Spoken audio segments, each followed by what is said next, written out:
Once upon a time, in a faraway kingdom nestled between rolling green hills that whispered secrets to the wind, sparkling rivers that danced under the sun's golden gaze, and ancient enchanted forests where trees older than memory guarded hidden wonders, there stood a grand royal castle. This castle was built of shimmering white stone that gleamed like freshly fallen snow in the morning light. Its tall towers pierced the sky, adorned with banners of deep crimson and gold that fluttered like the wings of majestic eagles. The castle walls were etched with intricate carvings of legendary heroes, mythical beasts, and blooming vines that seemed almost alive, as if they could bloom anew with each passing season. Inside these walls lived King Alaric, a ruler known far and wide for his wisdom in times of peace and his bravery in times of strife. He was a tall man with a beard as white as the mountain peaks, eyes that sparkled with the fire of 1,000 battles won, and a crown that sat heavily upon his brow, reminding him of the weight of his responsibilities. Beside him ruled Queen Elara, his beloved wife, whose grace was like the gentle flow of a summer stream. She had hair the color of autumn leaves, eyes soft as velvet, and a smile that could melt the coldest heart. Together, they governed with fairness, ensuring that their people prospered, that the fields yielded bountiful harvests, and that justice prevailed in every corner of the land. But the true heart of this story lies with their two daughters, Princess Leora and Princess Mirabelle. Oh, how different they were, like the sun and the moon sharing the same sky. Princess Leora, the elder, was a vision of quiet beauty. Her hair flowed like strands of golden sunlight, cascading down, back in soft waves that caught light and shimmered like threads of pure gold. Her eyes were a bright, compassionate blue, the kind that saw not just the surface of things, but the souls within. Her smile was gentle, lighting up even the darkest rooms, and her voice was as soft as a lullaby, carrying words of comfort and encouragement. Leora was humble to her core. She never sought the spotlight, never demanded praise or finery. Instead, she spent her days wandering the castle gardens, her hands gently tending to the flowers, roses that bloomed in vibrant reds, lilies that whispered purity in white, and forget-me-nots that reminded her of the small joys in life. She would kneel in the soft earth, her simple gowns dusted with soil, whispering encouragements to the plants as if they were old friends. "Grow strong, little one," she'd say to a budding flower, "for the world needs your beauty." But her kindness extended far beyond the gardens. Leora often slipped away to help the palace servants, carrying heavy trays for the cooks, mending torn linens for the maids, or simply listening to their stories with an open heart. And in secret, she would venture beyond the castle walls, her basket filled with fresh bread, cheeses, and coins to aid the poor villagers. She saw their struggles, the farmers toiling under the sun, the children with threadbare clothes, and her heart ached to ease their burdens. "A kingdom is only as strong as its humblest soul," she would murmur to herself, never boasting of her deeds, for true goodness needs no applause. In stark contrast stood Princess Mirabelle, the younger daughter, whose beauty was as striking as a storm on the horizon. Her hair was a casket of raven black, shining like polished obsidian under the candlelight. Her eyes were sharp emeralds, piercing and full of cunning, and her skin was flawless, like porcelain sculpted by the gods themselves. But beneath this exterior lay a heart tangled with stubbornness, jealousy, and a wickedness that simmered like a hidden flame. Mirabelle was spoiled from the cradle, accustomed to having her every whim fulfilled. She threw tantrums that echoed through the halls when denied, even the smallest desire, a new gown, a jeweled tiara, or the attention of all who beheld her. "I am the jewel of this kingdom," she would declare, her voice sharp as a dagger. She spoke harshly to the servants, ordering them about with contempt, as if they were mere shadows beneath her feet. "Fetch me my mirror at once," she'd snap, admiring her reflection for hours, convinced that no one could rival her allure. Her schemes were clever and cruel. If a courtier praised Leora, Mirabelle would whisper lies to turn favor away. If a gift was given to her sister, she would demand one twice as grand. Luxury was her lifeblood, silken gowns embroidered with gold, necklaces dripping with diamonds, and feasts where she sampled only the finest delicacies while others went without. Sadly, King Alaric and Queen Elara doted endlessly on Mirabelle, blind to her flaws. They saw her boldness as strength, her demands as the mark of a future queen. "Mirabelle has fire in her soul," the king would say with pride, his voice booming like thunder. "She will lead this kingdom with unyielding power." The queen, ever gentle, would nod in agreement, showering Mirabelle with praises and gifts, while Lyra faded into the shadows. "Leora is too quiet, too meek," they whispered. overlooking her quiet virtues. Leora never complained, her heart heavy but her spirit unbroken, for she believed that love would one day reveal the truth. Years rolled by like the turning pages of an ancient tome, and the princesses blossomed into young women of remarkable grace. Mirabelle's case, remarkable guile. The kingdom flourished under the king's rule. Festivals filled the air with laughter and music. Markets brimmed with goods from distant lands, and the people sang songs of prosperity. But beneath this harmony, a quiet longing stirred in the hearts of many, for they saw Leora's kindness and wondered why she was not celebrated. One crisp autumn day, when the leaves painted the world in hues of amber and crimson, and the air carried the scent of harvest fires, rumors began to whisper through the kingdom like leaves caught in the wind. A mysterious stranger had arrived at the castle gates. He was a young man, tall and broad-shouldered, but clad in ragged clothes that hung loosely on his frame. Dirt smudged his handsome face. His boots were torn and caked with mud from long journeys, and his eyes held a weary depth, as if they had seen the world's sorrows. He approached the guards humbly, his voice steady but soft. "I'm but a homeless wanderer seeking shelter and honest work," he said. "My name is Elias, and I ask only for a chance to earn my keep." The guards, stern and loyal, laughed at first. "Begone, ragged fool. This is no place for the likes of you."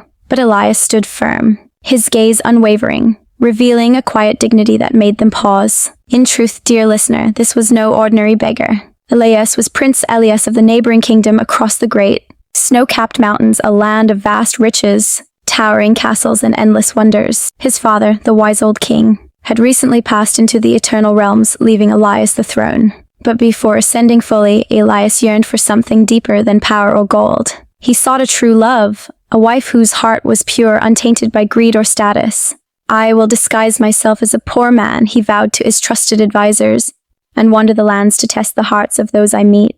Only kindness without expectation shall win my soul." In his mind, Elias thought, "The world is full of masks, riches that blind, beauty that deceives. I must find one who sees beyond the surface, who loves with a heart as vast as the stars." So, with a heavy cloak to hide his royal bearing, he set out, facing hardships that tested his resolve. Cold nights under open skies, empty stomachs, and the scorn of strangers. Now at King Alaric's gates, his journey reached a pivotal turn. The king, informed of the intruder, strode to the battlements, his robe billowing like a storm cloud. "We have no room for beggars!" he boomed, his voice echoing across the courtyard. "Turn him away." Queen Alara, standing beside him, nodded in agreement, her face a mask of royal indifference. "Our castle is for nobility, not the destitute." But fate, that clever weaver of destinies, had other plans. Princess Leora, who happened to be passing by with her basket brimming with fresh-baked bread intended for the villagers, stopped in her tracks. She saw Elias, his tired eyes, his slumped shoulders, and her heart swelled with compassion. "How can we turn away one in need?" she thought. Approaching quietly, she spoke softly, her voice like a gentle breeze. "You poor soul," she said, her blue eyes meeting his. "You must be hungry and cold from your travels. Come, follow me to the side entrance. I'll bring you food, a warm blanket, and perhaps a place to rest." Elias's eyes, a deep hazel that hid royal secrets, lit up with quiet gratitude. "Thank you, kind lady," he replied, his voice warm despite his disguise. "Your generosity restores my faith in the world." From that moment, a bond began to form, invisible yet strong, like roots growing deep into the earth. Day after day, Leora secretly helped Elias. In the early mornings, when the castle still slumbered, she would slip into the kitchens, where the cooks, loyal to her kindness, turned a blind eye as she gathered leftover feasts, warm loaves of bread studded with herbs, slices of roasted meat, fresh fruits from the orchards, and mugs of steaming herbal tea. She would meet him in a hidden corner of the gardens, where ivy-covered walls shielded them from prying eyes. They sat on mossy benches sharing meals and stories. "Tell me of your journeys," Leora would ask, her eyes wide with wonder. Elias, careful not to reveal his truth, spun tales of distant lands, of towering mountains where eagles soared, vast oceans where whales sang ancient songs, and forests where fireflies lit the night like living stars. "I've seen beauty in simplicity," he'd say. "A warm fire on a cold night, a kind word in a harsh world." Leora shared her own dreams, her voice soft and thoughtful. "I wish for a kingdom where no one goes hungry, where kindness is the greatest treasure." Elias listened, Captivated by her humility, she sees the world not as a place to conquer, but to nurture, he thought. As days turned to weeks, their conversations deepened. They spoke of philosophy, the meaning of true strength, the value of compassion, and of personal pains. Leora confided in her overlooked life, though never bitterly. "My family loves me in their way," she'd say with a sad smile. Elias's heart ached for her, and love bloomed within him, pure and undeniable. But shadows loomed. Princess Mirabelle, ever vigilant for new conquests, heard whispers of the handsome stranger. Even in rags, Elias's noble features, strong jaw, kind eyes, broad shoulders, shone through like sunlight-piercing clouds. Intrigued and possessive, Mirabelle declared to her maids, "He is intriguing. Bring him to me. I will make him mine." Elias dismounted with grace, his voice clear and commanding. "I have come for a bride, one whose heart is as beautiful as her spirit is kind." Mirabelle pushed forward, her eyes alight with greed. "Oh, Prince, I am Princess Mirabelle, the most beautiful in the land. Choose me. I will be a queen worthy of your throne." But Elias looked past her, his gaze locking on Leora, who had been released for the occasion, standing humbly at the edge of the crowd. "No," he declared firmly, his voice echoing. "I choose Princess Leora, the one who showed me true kindness when I appeared as nothing but a beggar." Gasps rippled through the courtyard like waves on a stormy sea. The king stammered, his face paling. You were the wanderer." Elias revealed his tale in full detail, the disguise, the test of hearts, the journeys that led him to their door. "Leora's compassion fed my body and soul. She saw me, not my status." Mirabelle demanded obedience, seeing only power. Mirabelle's fury erupted like a volcano. "This can't be!" "Father, stop this madness," she screamed, stomping her foot, her face twisted in ugly rage. For the first time, the king and queen saw clearly. Mirabelle's tantrum exposed her wickedness, while Leora's quiet dignity shone. Shame washed over them like a tidal wave. Queen Alar approached Leora, tears in her eyes. "Forgive us, my dear daughter. We were blind to your light." King Alaric bowed his head. "You're the true jewel of our family. We have much to amends." The wedding was the most magical celebration ever witnessed. Flowers bloomed overnight in impossible colors. Birds sang melodies never heard before, and the castle glowed with an ethereal light.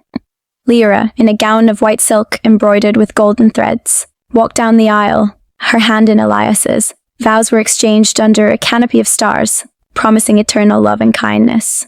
Leora became a beloved queen in Elias's kingdom, ruling with wisdom and compassion, establishing schools for the poor, gardens for the hungry, and laws that protected the weak. Mirabelle, humbled by loss, slowly learned kindness, though it took years of reflection and small acts of redemption. The king and queen spent their remaining days cherishing both daughters equally. Their eyes opened at last, and so the forgotten princess found her true love, proving that kindness, like a seed in fertile soil, always blossoms into something extraordinary. They lived happily ever after.